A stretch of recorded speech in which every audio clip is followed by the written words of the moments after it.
اعوذ باللہ من الشیطان الرجیم بسم اللہ الرحمن الرحیم یا ایہا الذین آمنوا لا تدخلوا بیوت النبی الا ان یؤذن لکم الى طعام غیر ناظرین اناہ ولكن إذا دعيتم فادخلوا فإذا طعمتم فانتشروا ولا مستأنسين لحديث إن ذلكم كان يؤذي النبي فيستحيي منكم والله لا يستحيي من الحق وإذا سألتموهن متاعا فاسألوهن من وراء حجاب ذلكم أطهر لقلوبكم وقلوبهن وما كان لكم أن تؤذوا رسول الله ولا أن تنكحوا أزواجه من بعده أبدا إن ذلكم كان عند الله عظيما صدق الله العظيم یا ایہا الذین آمنوا اے ایمان والو لا تدخلوا بیوت النبی نبی کے گھروں میں بغیر اجازت داخل نہ ہو الا ان یؤذن لکم الی طعام الا یہ کہ تمہیں کھانے پر آنے کی دعوت دی جائے، اجازت دی جائے، غیر ناظرین اناہ وہ بھی اس طرح کہ تم اس کھانے کی تیاری کے انتظار میں نہ بیٹھے رہو، ولیکن اذا دعیتم فادخلوا جب تمہیں دعوت دی جائے، بلایا جائے، فادخلوا تو جاؤ، فاذا طعمتم فانتشروا پھر جب کھانا کھا چکو تو واپس لوٹ جاؤ، ولا مستأنسین لحدیث اور باتوں میں جی لگا کر نہ بیٹھے رہا کرو، ان ذالکم کان یؤذی النبی فیستحیی منکم بے شک اس سے نبی کو تکلیف پہنچتی ہے، فیستحیی منکم لیکن وہ کہتے ہوئے تم سے شرماتے ہیں، واللہ لا یستحیی من الحق اور اللہ حق بات کہنے سے نہیں شرماتا، وَإِذَا سَأَلْتُمُوهُنَّ مَتَاعًا فَاسْأَلُوهُنَّ مِنْ وَرَاءِ حِجَابٍ اور جب تمہیں نبی کی بیویوں سے کچھ مانگنا ہو تو پردے کے پیچھے سے مانگا کرو، ذَلِكُمْ أَطْهَرُ لِقُلُوبِكُمْ وَقُلُوبِهِنْ یہ طریقہ تمہارے دلوں کو بھی اور ان کے دلوں کو بھی زیادہ پاکیزہ رکھنے کا ذریعہ ہوگا، وَمَا كَانَ لَكُمْ أَن تُؤْذُوا رَسُولَ اللَّهِ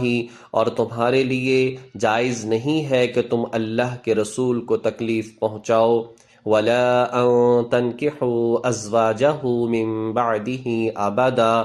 اور نہ یہ جائز ہے کہ ان کے بعد ان کی بیویوں سے کبھی بھی نکاح کرو، إِنَّ ذَلِكُمْ كَانَ عِندَ اللَّهِ عَظِيمًا یہ اللہ کے نزدیک بڑی سنگین بات ہے۔ حضرت انس رضی اللہ تعالی عنہ سے روایت ہے، بخاری شریف کے اندر موجود ہے، کہتے ہیں کہ حضرت زینب بنت جحش رضی اللہ تعالی عنہا کا جب نکاح ہوا نبی پاک صلی اللہ علیہ وسلم سے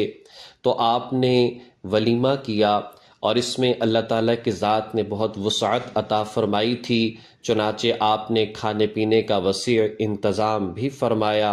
جب ولیمہ ہو چکا، لوگوں نے کھانا کھا لیا، چونکہ کمرہ بہت چھوٹا سا تھا، ایک طرف عورتیں اور ازواج مطہرات نبی کی گھر والیاں اور ساتھ میں اور خواتین وہ پکا رہی تھیں، اور اسی کمرے میں ایک جانب 10 افراد آتے تھے، وہ کھانا کھاتے تھے، پھر دوسرے آتے، پھر وہ کھانا کھاتے، تو وہ پکا رہی تھی، اور اس طریقے سے یہ صحابہ کرام کھا رہے تھے۔ جب کھانا کھا چکے اس وقت حضور علیہ والسلام کی اب طبیعت یہ تھی یہ لوگ چلے جائیں، لیکن کچھ لوگ وہاں پر بیٹھے رہے اور آپس میں باتیں کرتے رہے۔ نبی علیہ والسلام نے اپنے طرز سے ایک اٹھنے کا اشارہ کیا، یعنی آپ تھوڑے سے اٹھے پھر بیٹھے، لیکن یہ لوگ پھر بھی بیٹھے رہے۔ پھر اس کے بعد حضور علیہ الصلاۃ والسلام آخر یہاں سے اٹھ کر چلے گئے، تو ان میں سے کچھ لوگ تو پھر چلے گئے لیکن کچھ لوگ پھر وہیں پر بیٹھے رہے۔ آپ نے حضرت انس رضی اللہ تعالی عنہ سے کہا کہ آپ دیکھو کیا وہ لوگ چلے گئے ہیں؟ تو بتایا گیا کہ کچھ لوگ بیٹھے ہیں۔ آپ پھر تشریف نہ لائے اور اس کے بعد پھر آپ آئے، بیٹھے ان کے ساتھ اور پھر واپس چلے گئے، اور آخر کار یہ سارے کے سارے لوگ بھی چلے گئے۔ حضرت انس رضی اللہ تعالی عنہ نے جانے کی خبر دی۔ اس پر جب حضرت انس خود گھر کے اندر آنے لگے تو نبی پاک صلی اللہ علیہ وسلم نے درمیان میں ایک چادر لٹکا دی۔ حضور علیہ الصلاۃ والسلام پر وحی نازل ہونے لگی، تو یہ آیت کریمہ جو ہے آیت نمبر سورۃ الاحزاب کی 53 پھر یہ نازل ہوئی، جس میں پردے کے احکامات آئے۔ حضرت انس رضی اللہ تعالی عنہ جب ہجرت فرمائی حضور نے، اس وقت 10 سال کے تھے۔ حضرت زینب سے نکاح 5 ہجری میں ہوا۔ اس وقت حضرت انس رضی اللہ تعالی عنہ کی عمر 15 سال ہو چکی ہے۔ حضور علیہ الصلاۃ والسلام کی خدمت میں رہے اور آپ علیہ الصلاۃ والسلام کے گھر بہت کثرت سے آنا جانا تھا، گھر کے ایک فرد کی طرح تھے، لیکن اس وقت میں آپ کو آنے سے روک دیا۔ حضرت انس کہتے ہیں انا اعلم الناس بہذا، اس پردے کے احکامات کے حوالے سے، اس آیت کے نزول کے حوالے سے میں تمام صحابہ کرام اور لوگوں میں سب سے زیادہ علم رکھنے والا ہوں۔ شروع سے آخر تک جو واقعہ پیش آیا میں اس کو آنکھوں سے دیکھنے والا ہوں۔ چنانچہ حضرت انس رضی اللہ تعالی عنہ بھی پھر پردے میں بات کرتے، پردے کے ساتھ ہی ازواج مطہرات سے کوئی چیز لینی ہوتی تو لیتے، اس کا اہتمام کرتے، جس سے یہ بات سمجھ میں آ گئی۔ ایک بات تو اس کے اندر یہ ہے، نبی علیہ الصلاۃ والسلام کے جو ہے گھر کے اندر جب جایا کرو تو ایسا مت کیا کرو، اگر تمہیں بلایا جائے تو پھر جاؤ، ایک تو بغیر اجازت کے نہ جاؤ۔ دوسری بات یہ ہے جس وقت بلایا جائے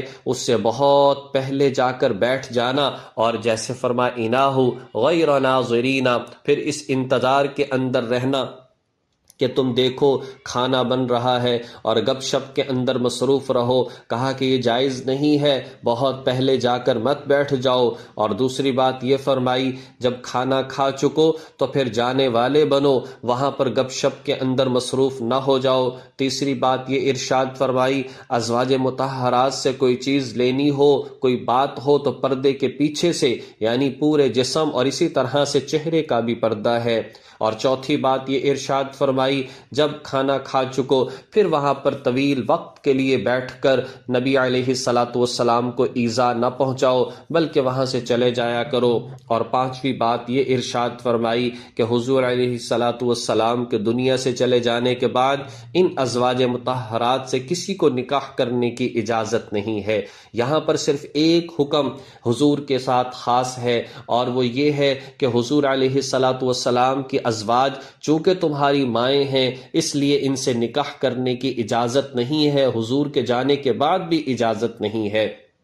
باقی سارے کے سارے احکامات آج بھی ہمارے لیے ایک بہترین درس اور سبق دیتے ہیں۔ اگر بلایا نہ جائے تو نہیں جانا چاہیے، کہیں پر جایا جائے تو زیادہ دیر بیٹھ کر جو ہے وقت کو ضائع نہ کیا جائے، لوگوں کی تکلیف کا سبب نہ بنا جائے۔ اور اسی طریقے سے ہاں وہ الگ بات ہے جہاں پر بے تکلفی ہے اور انسان سمجھتا ہے کہ میرے رکنے سے کسی کو پریشانی نہیں، اور اہل خانہ بھی آپ کو روکنا چاہتے ہیں، لیکن بہرحال جہاں پر پردہ داری کے انتظامات ہوں اس کا انتظام کرنا چاہیے۔ مخلوط محفلیں، لوگوں کے ساتھ بیٹھنا اٹھنا، اسی طریقے سے عورتوں کے ساتھ بے پردگی، اس کو بھی منع فرما دیا، قطعاً اجازت نہیں۔ جب خیر القرون کے اندر منع فرمایا، حضور کے پیارے اس زمانے اور خیر کے زمانے میں کہہ دیا کہ پردہ ہے اور پردے کے پیچھے سے بات کرو اور چیز لو، آج تو اور زیادہ ضروری ہے کہ پردے کا اہتمام کیا جائے۔ تو نبی پاک صلی اللہ علیہ وسلم پر یہ آیت کریمہ نازل ہوئی، اس میں یہ احکامات دے دیے، جس میں آداب سکھا دیے گئے کہ لوگ بلانے پر آیا کریں اور ان ساری چیزوں کی رعایت کیا کریں اور پردے کا اہتمام بھی کیا کریں۔ ان تبدوا شیئا او تخفوہ، چاہے تم کوئی بات ظاہر کرو یا اسے چھپاؤ، فإن اللہ کان بکل شیء علیما، اللہ ہر چیز کا پورا علم رکھنے والا ہے۔ اللہ جانتا ہے کون کس طرح سے عمل کر رہا ہے، کون پردے کے حوالے سے عمل کر رہا، کون کسی کو تکلیف پہنچانا چاہتا ہے یا نہیں۔ اس لیے ہمیں ان چیزوں کا اہتمام کرنا چاہیے تاکہ ہم کسی کی ایذا کا سبب نہ بنیں۔ اللہ تعالیٰ توفیق عمل نصیب فرمائے۔ وآخر دعوانا ان الحمد للہ رب العالمین۔